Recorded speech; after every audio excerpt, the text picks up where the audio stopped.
Middlemen. I am Juror Evans Ufeli, and I have a question for you. When truth is inconvenient, who dares to speak it anyway? Welcome to the Middlemen of Jurors on Enterprise TV. This is where bold voices meet uncomfortable truths. We don't just scratch the surface, we dig deep, dissect the issues, and confront the powers that shape our daily lives. Today, we bring you powerful cases, sharp perspectives, and verdicts that challenge the norm. I am joined by three wonderful jurors who have come with thought-provoking cases. Juror Olajumoke James is here to remind us that building a better Nigeria begins with the choice of every citizen to be better in a case titled A Better Nigeria. Juror Emeka Madunagu's case titled CBN Time to Cut Interest Rates highlights how the CBN refusal to lower interest rates is choking Nigerian businesses, thereby deepening economic hardship. Juror Henry highlights the widening disconnection between Nigerian Senators and the people they represent in a case titled Nigerian Senators and the Alarming Absence of Empathy. And I, Juror Evans Ufeli, will be presenting a case titled The Sins in the 2025 Budget, which exposes how the 2025 national budget has been hijacked for political patronage and therefore calls for urgent reform. All these conversations and more will begin after this quick break. Please stay with us. Middleman. Thank you for staying tuned. My case, The Sins in the 2025 budget. The National Assembly has inserted 11,122 projects valued at 6.93 trillion into the 2025 Nigerian government budget. You heard that right.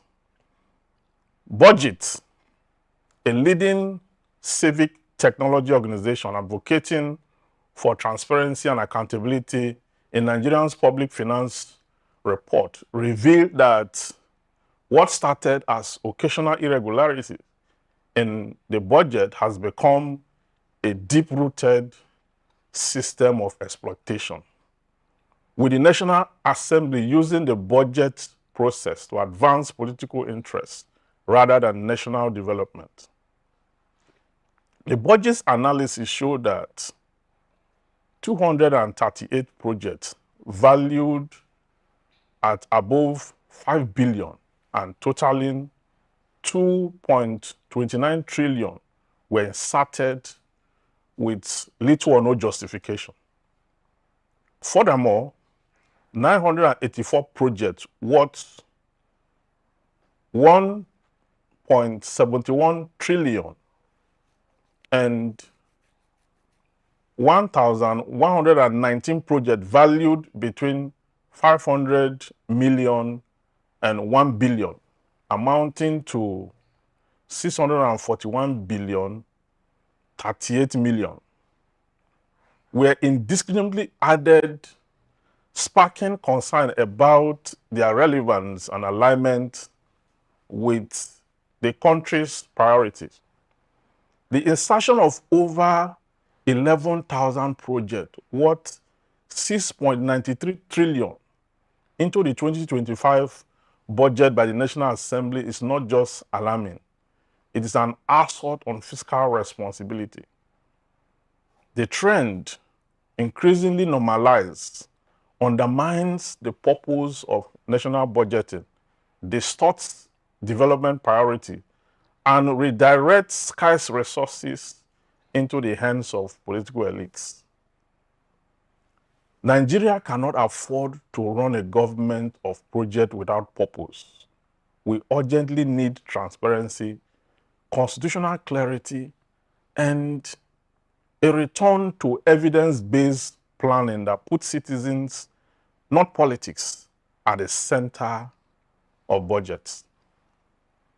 The report highlights that 3,573 projects worth 653.19 billion naira were directly assigned to federal constituency, while 1,972 projects valued at 444.04 billion were allocated to senatorial districts.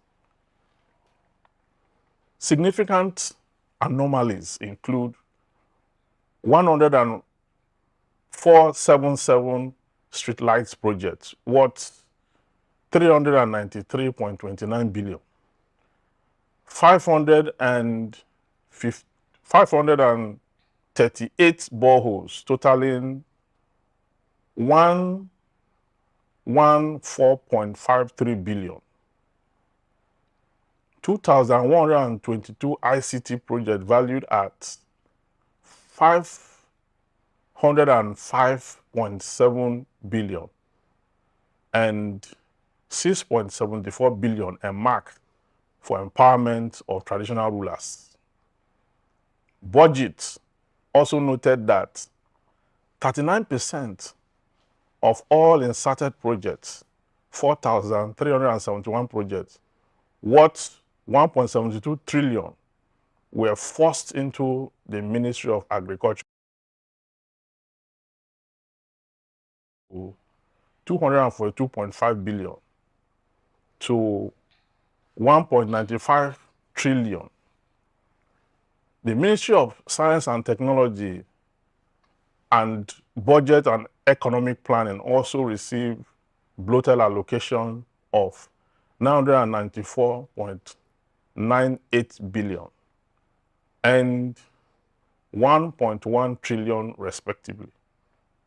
The misuse of agencies such as the Nigerian Building and Road Research Institute and the Federal Cooperative College of Jurors was also emphasized.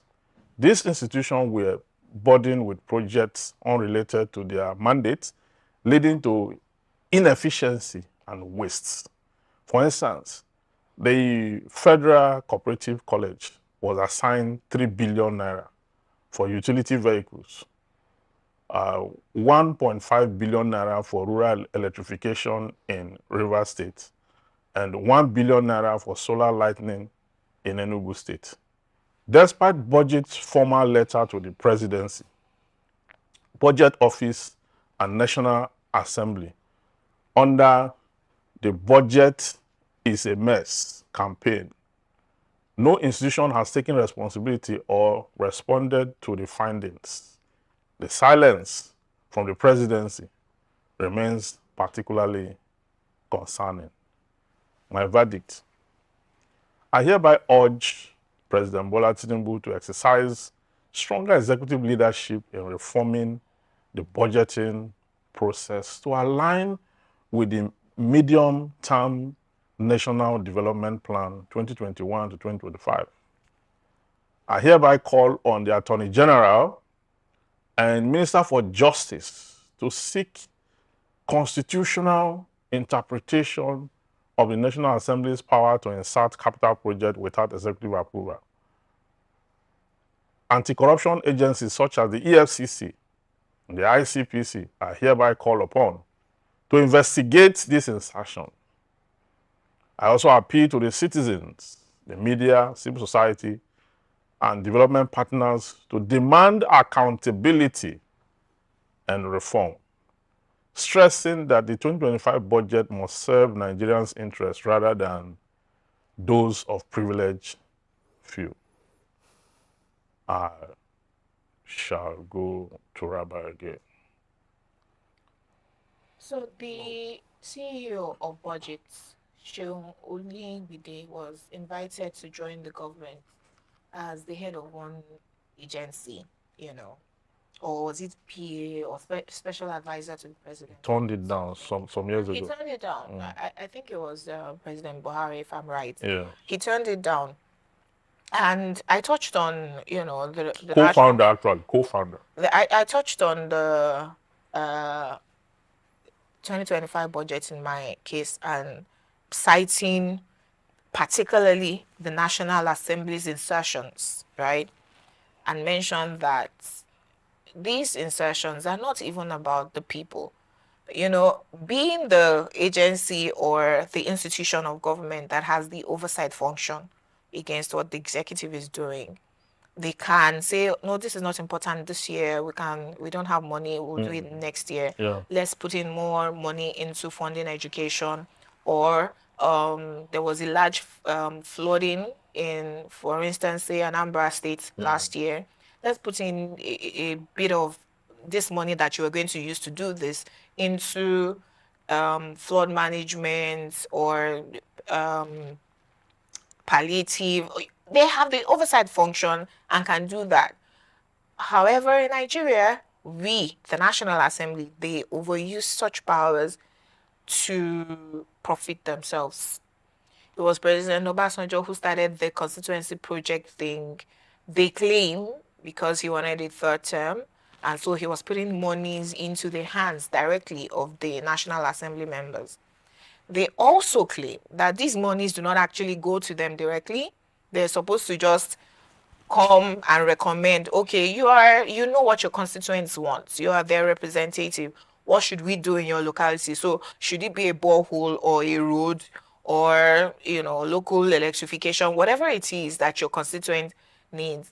However, when they start to impute and insert, funny projects, the agency that is supposed to handle electrification, for instance, they say, oh, go and handle flooding. You know that it's not about the projects to benefit the people. It's about kickbacks. Unfortunately, we saw how former governor, we call him Gandolas, now the APC chair, right, was pocketing monies, from kickback when he was governor. And the allegations were that he said when he was deputy governor, he didn't see anything. So now that he's governor, this is time to chop. Nigeria's democracy is so warped. It is about the people in government and their families and their people and loyalists. When they even say they're doing constituency projects, I'll tell you for a fact, and this is not guesswork. I was general secretary of my estate association. They would, the party in power or whichever party, right? You have to go and lobby that, rather than go to Ikeja, I beg, come to Okwebi, come and give us street lights, come and, so they use it for political favors. I did street lights for you when I was in the National Assembly. Now I'm going to be governor. Come and vote for me. You will find quite a number of these representatives. They will put their names on constituency projects funded by federal government. Pause. You see Femi Gbajabiamila hostel in University of Lagos. You see Femi Gbajabiamila street light, solar lamps. You see Femi Gbajabiamila hospital. If he will do any of them from his pockets, it will be something very minute. The majority of it is from constituency projects. They will now use it to campaign. You will see northerners, they will buy motorcycle or wheelbarrow. There was somebody who was buying motorcycle tire for his constituents. Not motorcycle, oh, don't worry, you will get the motorcycle eventually, but hold on to this tire for now. And say that he is doing them good. Now, the solution is for us to be more involved. When budget started, right, a lot of us used to read their analysis of the budget every year and then say, oh no, this is wrong. I think now the citizens are tired because you make all of that noise. I was listening to you calling on President Bola to do what? When you talk about the age of a president, it's not just because you want to say old age is bad. There's nothing wrong with old age. It's just that what a 40 or 50-year-old president can do in terms of being available, and playing that oversight function Swiftness. for the National Executive Council, right? When you are in your late 60s and late 70s, right? There's just so much, because you are old, you're tired, most times you are sleeping. See, the president went to Rome. Is he back? He's back. Now he's back, we thank God. But he will normally not come back immediately. His plane always flies over France first, because again, he's old. Now look at this national embarrassment of a budget. Year after year, and in my case, I was asking, all the projects in 2024, did it benefit any of you? I'm just so tired of saying the same things over and over. But Nigerians have to keep on getting involved. The more of us that are saying the same things, a few of them that can be embarrassed will eventually become embarrassed, because this is an embarrassment. Yeah, as for calling the president, the law enforcement agencies, and other bodies with various and diverse responsibilities, it's important for it to be on record. That we call them out. Yes, that you call them to this situation. Let it be that they fail to carry out their usual function to do. So we're not going to go and call people from outside the country. We won't call the Chadian president. Or call the insurgents. Or call World Bank or Africa Development Bank. Respective authority to do what they have to do. Okay. Yeah, no, but the thing with this consensus project is that it's a bribe. Yeah, well. You're inserting a criminal activity into the budget. It should be condemned outrightly, because you see, we have constituency projects in other countries. But this one is not even constituency project. No, that's what I'm going to. You have it in other countries where lawmakers lobby to bring projects to their constituencies. Now, it's the executive that handles it and funds it. I saw one like that in 2001 in Maryland, in USA, the National Archives and Records Administration, At the entrance, to the lobby, you will see a plaque, you will even see the picture of the congressman who attracted that facility to Maryland, and then something about him, his bio. Then, in Nigeria, you find out that in the budget, you see that these lawmakers, they present bills, they debate bills. Bill for this school, bill for this university, bill for this road, bill for this. Now, you now still give them money again after they have debated a bill for transformers to be supplied to so and so place. There was one this morning in my hometown's group. The rep from my area, his people, publicists on the group, dropped his latest, because every day they bombard us with the things he's doing. So they now listed 5 bills that he had presented. Out of the 5 bills, 3, establishment of school of nursing, establishment of school of vocational studies, establishment of one other thing, all in his hometown. He said, what kind of a thing is this? And then the next thing, somebody said, but somebody from our town was there for 10 years. Yeah, they didn't. Another one was there for how many years? What did they do? When an argument has entered that lane in Nigeria, give it up. It's difficult to sustain it. Somebody even called me. I would say, yes, it serves our town right. When we're always fighting. I said, how do we turn this around? Because I was saying, I said our town union should write a letter to the rep that you cannot raise 5 bills and then everything is concentrated. Everything is just in your town. So we need to remove that constituency project, because you should know that it's representing a district. That is it. Not his town. Even the senator, our senator is missing in action. Victor Ome. Don't even know that we have a senator. Okay, Victor Ome from your Anambra Center. He likes politics so much. He might not be around. He's missing in action. Now, 6 trillion out of a budget where you are borrowing 13 trillion. So what we're doing is that we're borrowing to satisfy the egos of members of the National Assembly. And those projects have been inflated. Look at the amount for boreholes and all that. So the projects don't have address. No address, no value, nothing. Oji River, I just Oji River. The one Victor made it in my time, one pavilion. A windstorm scattered the whole thing, threw everything. And then the people who gave him, the other one, Obina Chidoka, did that in the House of Reps. It's a borehole. Sir, you remember Governor Hope Uzodinma invited President Buhari to come and a gutter. I learned that Buhari was disappointed. When he got there and realized his gutter, he came to commission. I'm speaking about a special drainage. And speaking about commissioning projects that don't matter, I think it's very important that we let our audience in the diaspora understand what we're talking about here, how complex this issue is. Convert 6.9 trillion naira, the dollars. You have at an exchange rate of 1.5, we're looking at $5.4 billion. Jesus. $5.4 billion. Now, let us even, cascade some of these things to understand how dizzying this amount is. The Burj Khalifa, the tallest building in the world, in 2010 was built with 1.5 billion.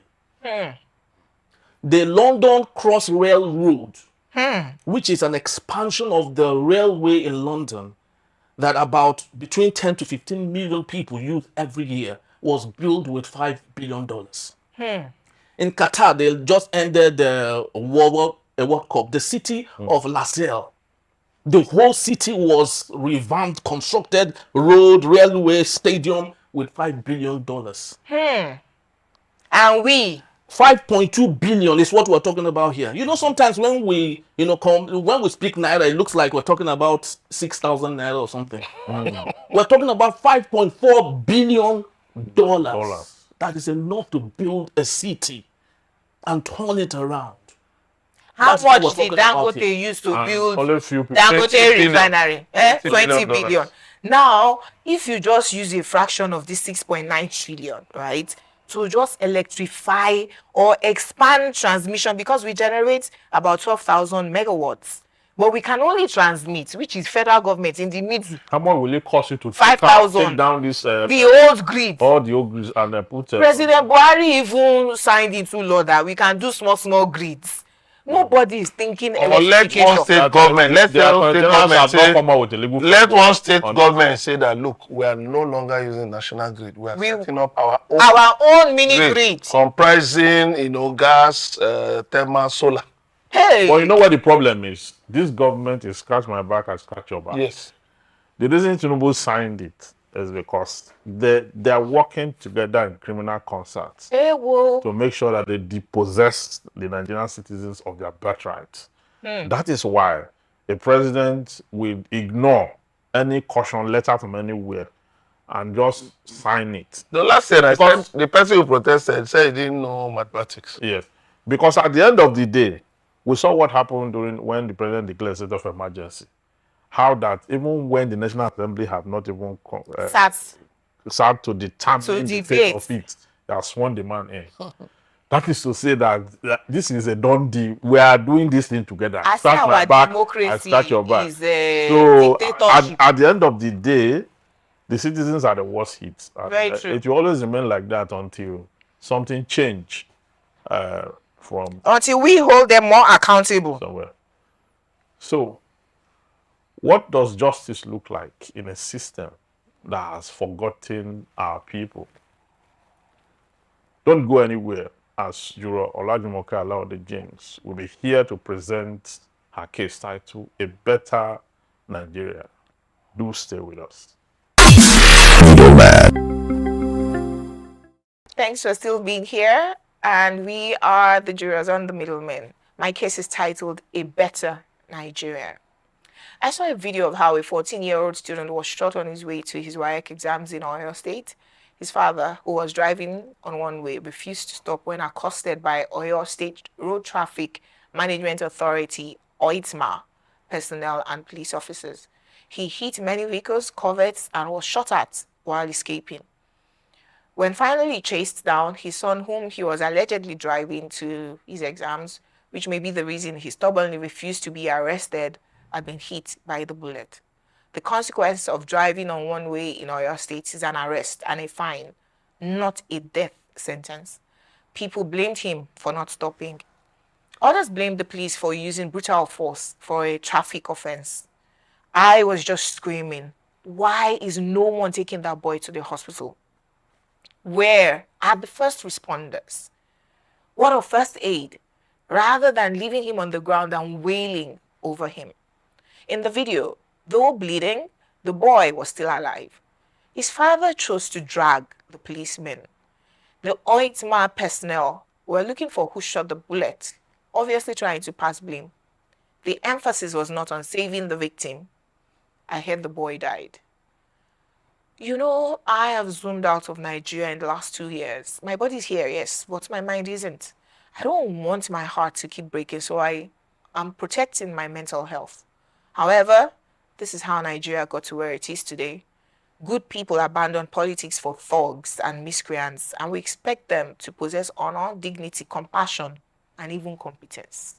No matter how much you dress up a pig, it will end up in the pigsty. I mean, explain to me why the National Assembly is trying to punish people who do not vote during elections. Yet, the candidates who steal and kill to perpetuate themselves in power during the same elections against the will of the electorates, which is the obvious reason for voter empathy, are walking free and in leadership. How is the National Assembly inserting 11,122 projects worth 6.9 trillion naira in the 2025 federal government budget, and citizens haven't asked the assembly to be shut down? We know most of those projects are self-serving for the political elite, not the citizens. Tell me which projects in the 2024 budget affected you positively. Are 200 million of us afraid of 20,000 politicians? Is Nigeria happening to Nigeria? Here's my verdict. Each citizen may feel powerless and voiceless, so we only criticize on social media. Yes, that's the first step. But that noise only embarrasses leaders who have shame. Our political elites are shameless. If citizens like Evans Ofeli and Alex Onya didn't take action, sue the government, ministries, departments, and agencies involved, the Joint Admissions and Matriculation Board JAMB would not have folded and repeated the exams for affected students in the 2025 Unified Tertiary Matriculation Exams UTME debacle. That's an example of how citizens' class actions can work. Yes, jointly condemn corruption and mismanagement on social media. I know we don't trust the judiciary so much, but we must continue to test our courts by filing lawsuits also. Don't forget, we must commend and encourage them when they do right, but we cannot leave governors to misfits and keep complaining. Let's join the political parties in our wards and local governments so we can be the change we want to see from within. Most importantly, our leaders didn't fall from the sky. A lot of us are like them, conditioned to steal and be utterly irresponsible when we're in power. We just haven't been given the opportunities to show ourselves. So if you want to see a better Nigeria, you have to be a better Nigerian. Yeah, I want to respond first. Your case is multifaceted. Yes. Yes, and that because of the burden we bear as a country. I want to respond first to the Ibadan case of the young boy that lost his life, and to say that this calls for serious scrutiny. In fact, everybody should be prosecuted. Ewo. Yes.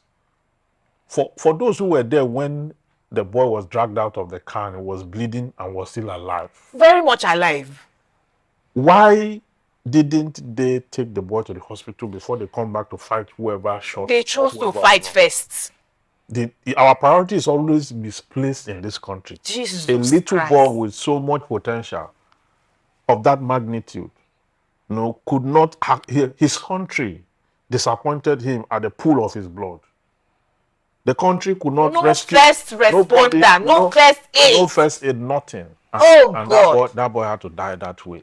And he was alive throughout that video. Now, our policemen, because there's a lot going on in the policing sector in the country. And that is first to say that there's no policeman out there that is out there to protect lives and properties any longer. Every policeman you see out there is there to serve his stomach, to make money, to collect or to big. And that is very disconcerting. That we allow our policemen to shoot. I mean, we had argued sometime that Why do they even have to carry AK-47 in the first place? For We are not in a war. traffic offense. We're not in a war situation. So the government's contributing negligence on this is that you give these people AK-47 for self-defense. to enforce. It's supposed to be for No, we're not at self-defense. war. We're not at war. No, if they are trying to catch armed robber, What kind of self-defense? if they are trying to catch armed robbers At and what the armed time? robber shoots at him, Which armed robbers? You don't wait for the armed robbers to come. Which to the armed road. robbers? Let me You prevent them from even leaving their homes to the street. Let me That just is conclude policing. my thoughts, and I want to take it back to parenting. We have parents that are highly responsible in this country. I mean, if you have to even take one way, why must you take one way with your children? What are you teaching them? Let's assume we're not considering there were no Thank you. deaths. Thank There were you. no deaths. There were nothing. Thank you. Thank you. What are you teaching that child Thank that's you. going to write the exam? They were That you can take one way. No. they were late. Even if you are late, it's wrong. It's against the law. You understand? You have to abide by, whether you are late or not, you have to abide by the law. Yeah. That's what it is. True. So if you see a traffic light, if you see the red sign, you have to wait there. There's nothing like you skip because you want to. For those who argue that the man killed the son, I disagree. I blame the man wholesomely for his irresponsibility and his act of negligence, taking the laws into his hands. But I do not think that wrongdoing of taking one way, I do not think shooting into the car is commensurate. In law, when we talk about self-defense, if somebody carries a spoon and he wants to hit you with a spoon, and you go and carry AK-47 or hammer, what the person is holding is not commensurate to what you are going to do. Self-defense. So it's not self-defense; it's premeditated murder, whatever it is as outcome. Juror Emeka believes that the man killed his son, right? No, I don't believe so. I'm looking at it. I wanted him to respond to the angle of that. At the point where he now stopped the vehicle and they brought down the boy bleeding and left him on the floor, rather than saying he left the boy. Rush my son, he left the boy on the floor, sir. No. I was now dragging the policeman. Do you know what hurt me the most?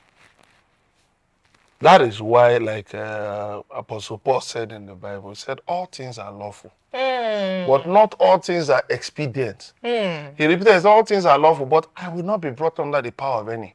When you are behind the steering wheel, don't let that vehicle bring you under its power. Instead, you should control the vehicle. Because if you look at the whole scene, the policeman that shot had no reason to shoot. Yes. He had no, because he said he was aiming at the tires. That was a very stupid calculation, because this is a vehicle going. For you to aim at the tires, you would bend or something, but he just fired. So that is the stupid policing we have in this country that has continued, to embarrass this nation. Two, the man who was running, you know what hurt me the most of that? He eventually stopped. Something made him stop. He wanted to catch them. Why not? He wanted to catch them for killing his son that had died. Why not rush to the hospital? So that thing, I'm not even going there. That thing that made you not to stop in the first that thing that made you, so something could make you to stop. Yeah. Why didn't you allow yourself to stop? You were coming out of his street. He said he just pumped his tire at a tire repairer, and then you knew it was wrong to go one way. And that is one problem you find. Don't take Lagos. one way, please. You find in Lagos. You ask people from here to the nearest turning may not take you more than at the most 5 minutes. 5 minutes. And then you go your way. Now, going one way, you're endangering your family, you're endangering your life, and you know what? Under the law, you don't even have a right to take your life. Ewo. You don't have a right to expose yourself to danger. Very true. So that is why you ought to have, when the people, because I just wonder, I said, what was all this? When you are stopped, you should have stopped. And just come out of the vehicle. Sorry, I was rushing my student. My children are running late for the exam, please. How much is the fine, sir? With some, please, even they may not even. With the children in the car, they were allowing him go. Yes, the children, they were allowing him go. There was no need for him to be hit. See the way he was damaging the car, just hitting, hitting everybody. Now, the typical Nigerian attitude, if this policeman had not shot his son, maybe when he gets somewhere, he say, don't mind them. I escaped. The wife brought their vehicle. trust Nigerians and the way we To go and brag about it. Yes.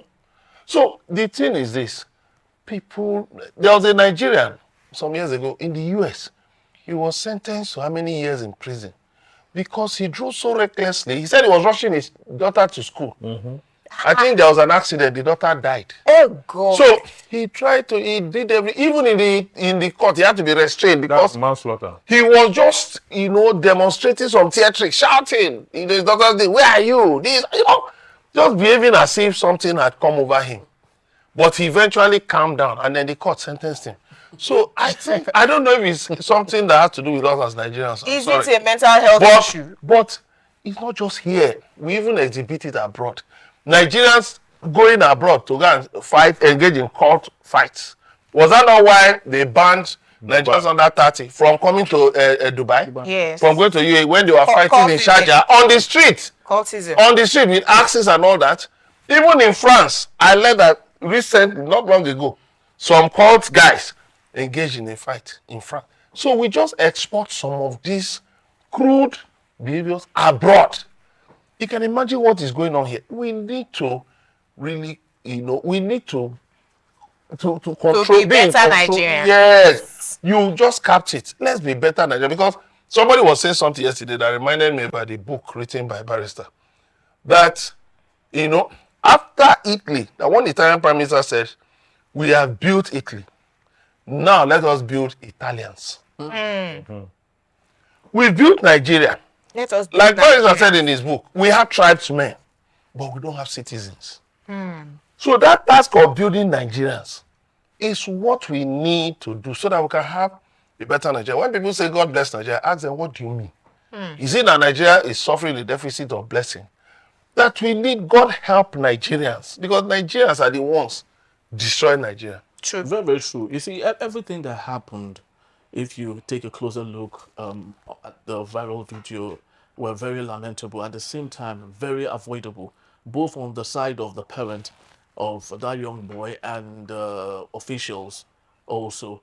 A road rage, when you look at it from a psychological angle, the man I would love to believe was suffering from low emotional regulation, where someone is no longer in control. The impulsive nature of a person has overcome him, that he cannot control himself any longer.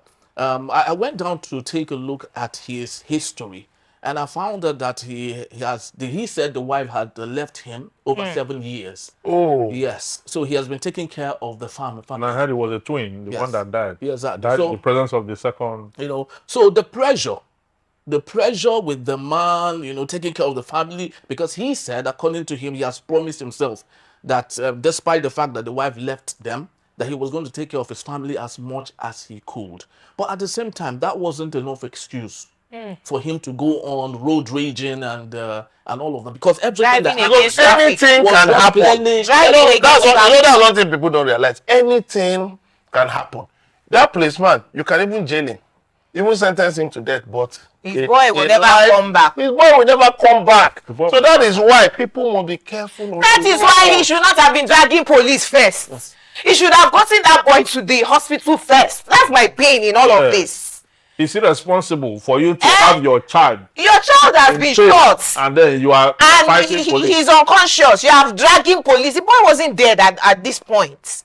Something like this could have happened in 1998 when I was traveling one time from Lagos to Benin. We were in a bus, just somewhere after Okada, we saw a barricade of armed robbers in front, not knowing that one of them was hiding by the median, on the other side. So we told our driver, turn quick. As he was turning, one of them jumped and said, stop there. So he tried to fire the driver. But because the driver had turned his hand, the bullets smashed the window behind the driver, grazed the driver's back, and passed through the arm of the passenger in the middle, then dropped on the dashboard. So when we turned around the way, we passed a police checkpoint. When we even passed it, we were saying, they said, where? They are running the opposite direction. We ran away. So the interesting thing? People, hey, the man was saying, I'm dying, I'm dying. I had to down, thank God my parents were nurses. I had to down tell them, I said, okay, shut up. I said, just shut up, keep quiet, don't say anything. hold the place. Just shut up. Don't say anything. That this is an emergency. Just keep quiet. Driver, keep going. So until we now got to a police station, and then I looked at the wound. I said, okay. Quickly, I went in, introduced myself as a journalist, and then we got a police report. Then rushed the man to the hospital. As I got there, I now used, my media and all of that, and the man was admitted and immediately given first aid, and it was okay. Imagine somebody with bullets wound. You have to go to police station first. Yes, but then you have to collect a police report. Even accident, auto accident, you have to go to police station. But why is it? Why is it not the other way? It's a stupid. Why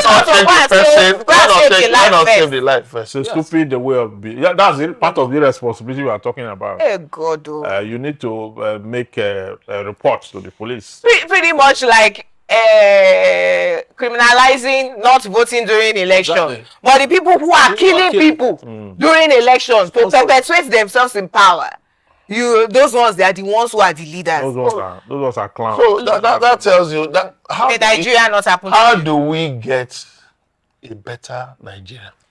By being better Nigerians. And that's not how this conversation should end. We want to hear from you in our comment section. We will take a quick break, and when we return, Juror Henry Igwebike will be here to present his case titled Nigerian Senators and the Alarming Absence of Empathy. Just stay with us, we'll be right back.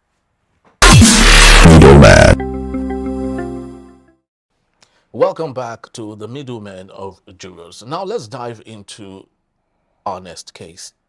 My case. Nigerian Senators and the Alarming Absence of Empathy. In a democracy, lawmakers are expected to be the voice of the people. They are protectors, advocates, and conscience. But in Nigeria, the Senate too often resembles an exclusive club detached from the daily suffering of ordinary citizens. A classical example is Senator Onyekachi Onwa-Ebonyi, representing Ebonyi North Central and serving as Deputy Chief Whip in the Nigerian Senate, who has recently been associated with the contentious issue of demolition in the Federal Capital Territory FCT, particularly in communities near the Nnamdi Azikiwe International Airport, a case where he justified the demolition because he wasn't loving the aesthetics of the village from a bird's eye view.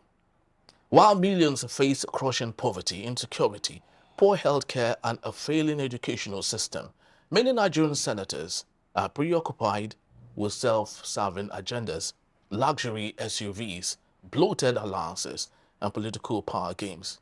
Debates on critical national issues are frequently reduced to partisan bickering or outright silence. When communities are displaced, youth are unemployed, and victims of violence cry for justice, the Senate's response is often muted, delayed, or superficial. My verdict: the glaring absence of empathy is not just a leadership failure, it is a betrayal. The Nigerian people deserve lawmakers who legislate with heart, who prioritize public welfare over personal gain. Until then, the gap between the Senate chamber and the streets will only grow wider. One boy. One boy, yes. Like Juror Emeka, we call him, has been, I mean, if this is his first time at the National Assembly, Being a nuisance. if a 43-year-old is in his 40s, his nuisance value is less than zero. He has just been a ridicule of what leadership ought to be, right? I imagine that the Ebonyi people, will have assumed that as a young person, he will be forward-looking, he'll be proficient in, youth and drive to see a difference in terms of coming with new ideas. Rather, he's looking at the village from his bird's eye view. What a nuisance. And we are the ones who say the youth are not too young to run. I mean, what's that? Not too young to run. He doesn't even look young. When you look at his village, And- have you seen the photographs of his village? Yes. You even see thatched houses. It should start from his village. I don't understand. You understand? It's better Let if him go and you take only- start from a point. Yes, let him go and do it. Because what he's trying to say, and I like the way the Senate President handled it, Very well. at least for the first time. Senate President told him, that's people's village you are talking about. So, because we want you to look good when you are flying into Abuja, we should go and ransack people's village and dispossess them. He would have even ended this thing by saying, Mr. President, let us make a law or come up with a bill to compel government to fund them, build houses for them, free of charge, so that the view coming into Abuja from that axis will look, let that be, let them become beneficiaries of proximity to a national asset. That is how to communicate. Yeah, Then you will have respect. But I say they should go and chase them away. So that But how many of such villages will you destroy? Because I've flown through many airports in Nigeria. how many will you destroy? Is it Kano when you are landing? Ewo. You will even enjoy the rustic. Yeah, that is rustic thing that we will need. Yeah, That view. gothic. Yes. Yeah. There are, different airports in it. You will enjoy as you are landing. You will enjoy even Muritala Mohammed Airport. That means you will demolish the whole of. In fact, the whole of Kenya. Agege. Look at all the everything. Yeah, his focus was even Abuja. He was not even taking a word. All the other airports. Even the Abuja. He just want to be talking. When you are landing, say. you are looking at I Zuma. see You are looking at that's Zuma Rock. When you are landing, you are looking at Zuma Rock. You're imagining all kinds of, different kinds of. So don't talk of when you travel abroad. When you travel abroad, as you are landing, you see all their, you see the city, you see the way they are arranged like boxes. Many of these places when you won't travel, apart from maybe New York and London Heathrow and all that, you don't even see good houses. London Heathrow is at the outskirts. Yeah. Bush everywhere, swamp for everywhere. There's no high rise around. It's like Uyo. There's no high rise around. I mean, from the airport, from Heathrow. Oh, you can't have high rise close to airport anyway. No. Because But of he height was of plane. advocating that, He was advocating that you need to see the kind of building that will, You know. see his talking mindset. about- That's not where you are going to now. You see his That's mindset. not where you are You going can't to. build high rise close to any airport. That's not where you are Because the going. proof Because of of the matter is that accident. even before airports are sited, they are done in the most Rural church. You know that Development yes, that encroaches. God bless The you. Murtala Mohammed International Airport we have today was in the bush. was in the bush built back in in the the day. bush. You know, And then it was remember how development that you met have it. to drive 1 hour from Abuja airport to get to town. Exactly. I'm scared. Scared. So all those people that were poor, they now started living off the road on both sides before they expanded the road. He didn't even see the cattle. He didn't see the herdsmen. He didn't see the herdsmen that are usually on the right when you're coming out of the airport. On the right, Look. they have a kind of a settlement. I like the way the proposal was thrown out immediately. It didn't It was so embarrassing. up to 5 minutes. It was thrown out. It was voted out outrightly. Like, you can't do that. This one boy, whoever his master is, not changing. It must Yeah, be and that speaks of the larger lack of empathy in the Senate. Yeah. This is just one. The budget pardon is another one. Very true. Then a bill to criminalize apathy, voter apathy, is another one. You have a set of persons in this country who say they are lawmakers. And they are very detached. They are detached completely. They forget that they are representing a district, a senatorial district. A senatorial district is an average of 4 or 5 local governments, 3 local governments, 3, 4 local governments, depending on the state. The states, yeah. You understand? And these 3, 4 local governments, you could have as many people as in their thousands. Wait, so Lagos State Okay. has 20 local governments and we have 3 districts. So pretty much like 9 to 10. Sorry, depending on the state. 9 to 10. 9 to 10. 9 to 10, local depending on the governments. state. But I'm truly addressing what you're saying. My senator, she used to be former deputy governor of Lagos State. Look, if you didn't mention her name now, I didn't remember it. When Senator Yayi was representing me, I used to shout that one, Senator Yayi. No, but at least We are not seeing you. it's not Desmond Elliot that's representing you. We The Thank God. Thank God. the senator Yaida was not even from Lagos State. He has gone to Ogun State now because he wants to run for governor. But at the time he was representing me, I could at least, because he will come with grinding, pepper grinder, phones and everything. No, it's also accessible. Yes, very well. When I called him out, his aides replied me immediately. Is it borrowing? That's What I call that borrowing. that. And did you see when he wanted to do election for Senate? We had not seen the kind of 4D banners that he used before. If he was a wild boy also, his own master taught him well. But One boy. his own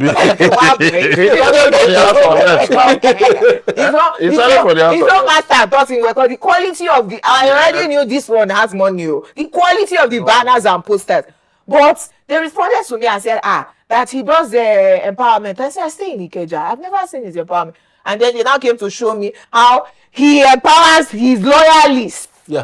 People in their political party, in their ward, and local governments are the ones they give. What's the name of this small boss now? Korope. And keke something. And grinding machine too. Not we the citizens. Very true. Again, because pushing their political agenda. Very true. True. Because at his office near Adeni Jones, usually you see his loyalists come around and they share gifts and all of that. So it's his political party that also members. shows these people travel abroad. They see how the congressmen in the US, they see how the members of the UK House of Commons, how they relate with the people. I mean, you can imagine, see what... Again, sir, terrible example, because House of Commons and House of Lords, Commons are commoners now. No, but the House of Lords is for the elite. And they are unelected. And they stay there for life, pass it to their children. So terrible example, but the British monarchy is not elected now. But the House of Lords, they pass it on to their children like saying our monarchy. It's so terrible example. Forgive me, sir. Baba Sope. Baba Sope now. But generally, the difference is that these guys at the House of Lords and the House of Commons, they are people driven. Their policies about you see whether say House of Commons, I will agree. No, hold on. Whether even the House of Lords. I'm telling you. You see, even the fact that it's all about the society. Yeah. And you can even assess them. You can even go to them and say this. And everything is on merit. There's this Nigerian guy that became a mayor, not from Akwa Ibom. Yes. Last week, a week before. There are two of them. Yes, you go there and you do it on merit. There's no tribal. There's no you are not from here. There's no whether you are. So if we want to thing that you talk with Juror, it touches my heart, because we discussed it 2 weeks ago. No, you know. And Kemi bad enough, we call her bad enough. Bad enough. It's not even going to win anything. She has lost now. The rescue Britain party. No, but I'm saying what I wanted to mention is we aspire to become prime minister in other people's countries, but in our own states, this. I want to use the very negative term in my mouth. Is MF, right? They will now pass law and say we criminalize you for not voting. But those who want to go and vote will say, this one looks Igbo. Even if it's Yoruba, you cannot come and vote because they are the lords of their House of Lords. They told Ross Five that the mother is Igbo. That Yoruba guy that was to contest with Badebo. That the mother that there should be a law that the House of Assembly should pass a law that anybody running for governor of Lagos stop him must know how to speak Yoruba. Meanwhile, we want to become mayor in London, prime minister, go to House of Commons, and it's a palpable lack of self-awareness. That's the problem with many people who go to politics in Nigeria. They lack self-awareness. So they just go in there, but there is no program. They don't even have anything that they can say. Nothing. This is what in the US Congress, 2001, I interviewed a congressman, and then I just, asked questions, and I learned that there are congressmen who sleep in their offices. Yes. Because they know that their district's accommodation is expensive. And then they don't want a situation where one poor man is coming to see his congressman and then he's coming to an opulent structure. So it's better, let me stay in the office, let me sleep in the office, so that my people can easily come And assess me. and assess me. And if not for the September 11 attacks, it was so easy. You could enter, the Congress houses very easily. You want to go and see your senator, or your allow you to go and see him. You can even online, just send him an email. You will just go straight. You have access. Nigeria's And it's so easy. My friend in Dublin, a lawyer friend of mine, were driving one day, and he said that we should see the Prime Minister. We're coming back from his office. He just remembers, I said I will show the Prime Minister. Attend on. This is this. No, Dublin. Let's Okay, just Dublin, okay. Dublin. Let's just see the Prime Minister. I said, who? He said, Prime Minister. I said, we don't have the appointment. He said, no, we don't need the appointment. That was how he drove in. I went to see the Prime Minister. He welcomed us and told us that we should hold on, that he's about to finish with someone inside. That the wife should give us tea. And they gave us tea. We're waiting. I was cold. That is the Prime Minister, like the Prime Minister of Ireland, yes. Nigeria left the WhatsApp group. It was Femi Gbajabiamila, I cannot see Tinubu, talk less of me. It was not premeditated. We just thought of it on the road. And we were with him. So, somebody said, a friend of mine said one time he went to Washington, D.C., that they met the governor, and they were now, discussing with him. And they asked, you are in D.C. The White House is just in D.C. That, how many times have you been to the White House? He said, I've been here 7 years. I've never been to the White House. I said, how come? I said, I have no business there now. What am I going there to do?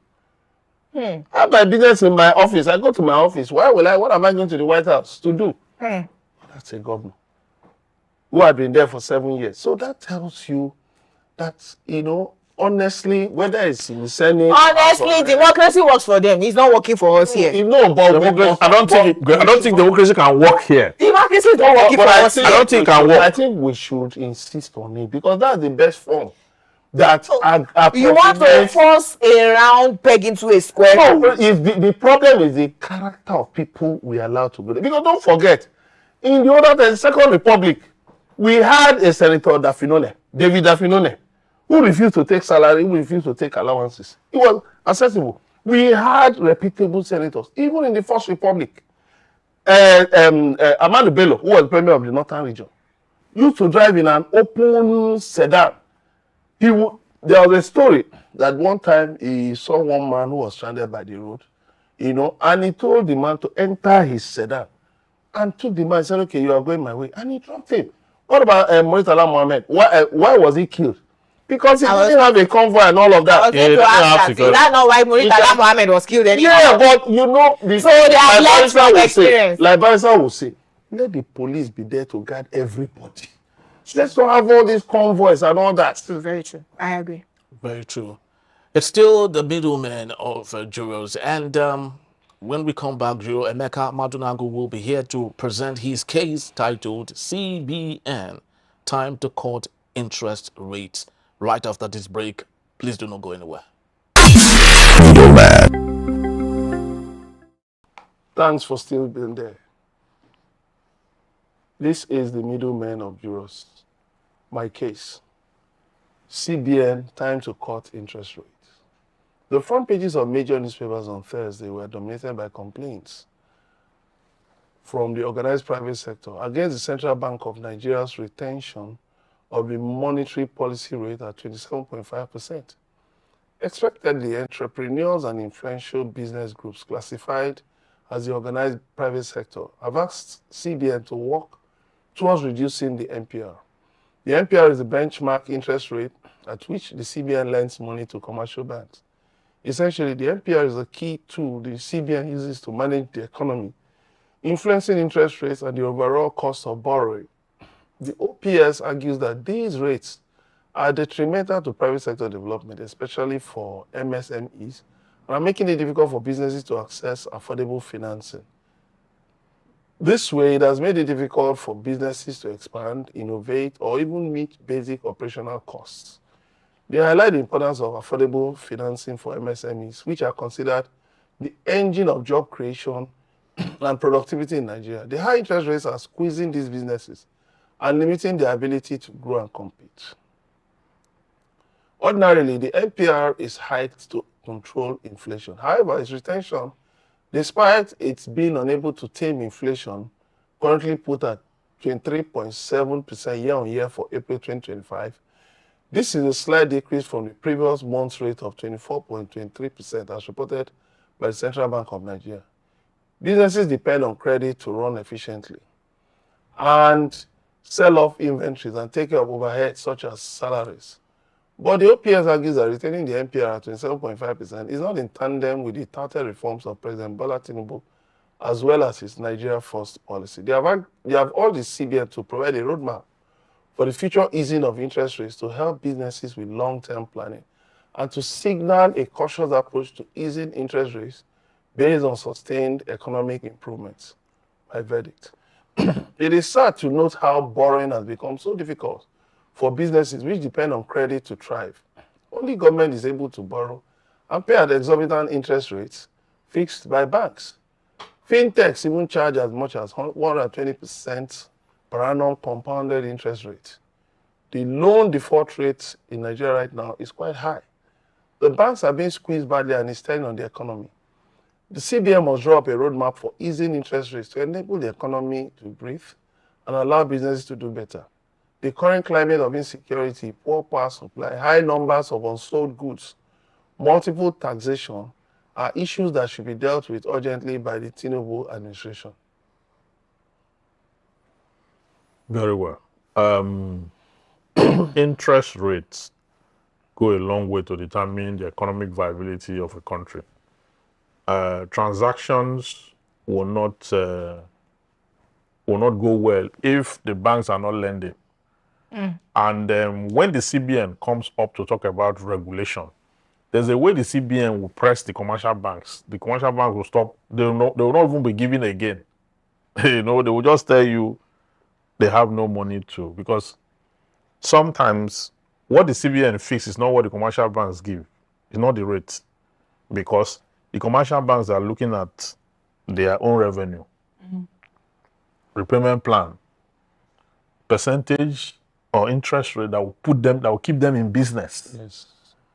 While also looking at CBN regulations. Now, if the CBN say give a single digit, you as a borrower, is it borrower or lender now? Yes, a borrower. The borrower cannot go and compel the commercial bank, or maybe go to court to get an order that they must give you loan. You cannot do that. So you have to play, while you are looking at the CBN's regulation, you have to play by the commercial bank's rules. Yes. Because the CBN is not giving them the money. In fact, the CBN is holding their money. Their recapitalization, their all whatsoever, regulating them. So at the end of the day, you find out that, so for ease of doing business, part of the ease of doing business we're talking about is that the government should put a pool fund in this with the banks. If the government want to help to ease the ease of doing business, government should contribute to it. Because I know that in civilized countries, government contribute to it. It's just unfortunate that it's only in Nigeria where the government says the banks should surrender all funds belonging to those who are dead, those who are unclaimed funds, funds that have stayed unclaimed dividends and all that the bank should bring it, borrow it. But the government want to have. The government is supposed to support the banks, put a pool of fund on this thing, so that this thing will trickle down to SMEs.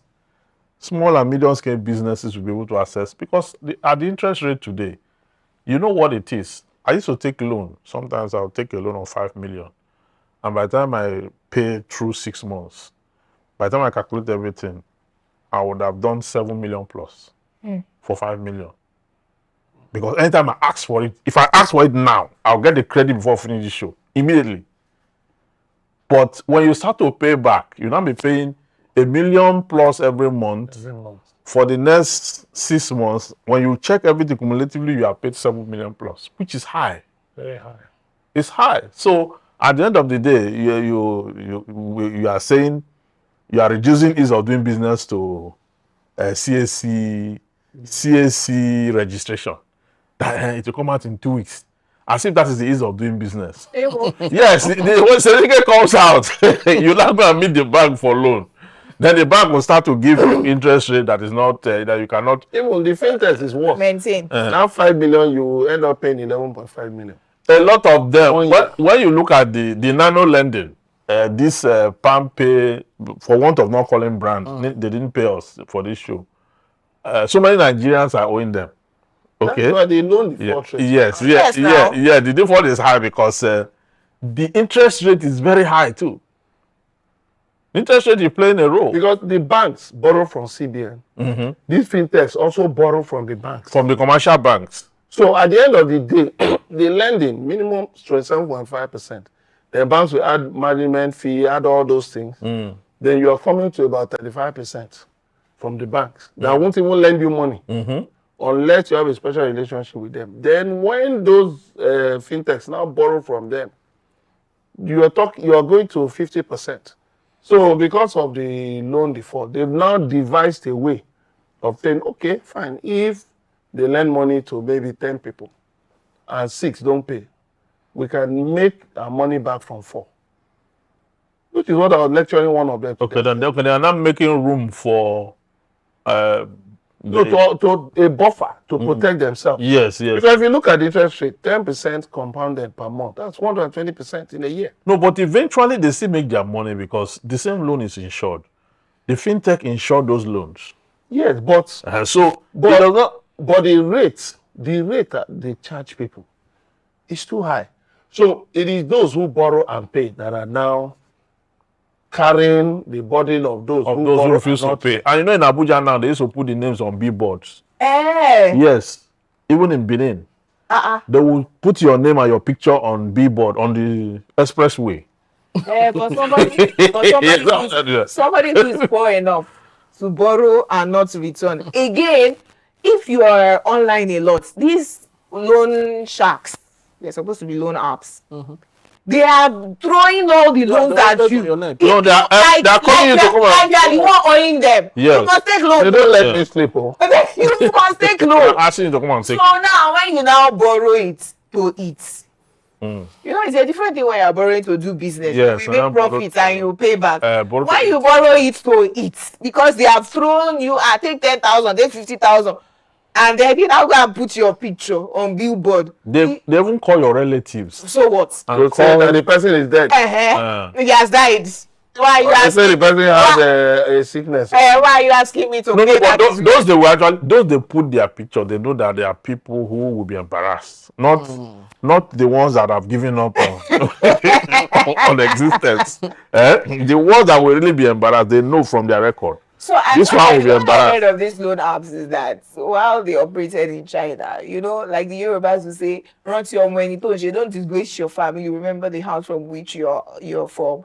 You know, that this embarrassment, the Chinese do not want it. They don't want it. So by the time they start calling your family members, sending SMS that Jumoke Olajumoke James is a thief, or she collected 50,000, she did not pay back.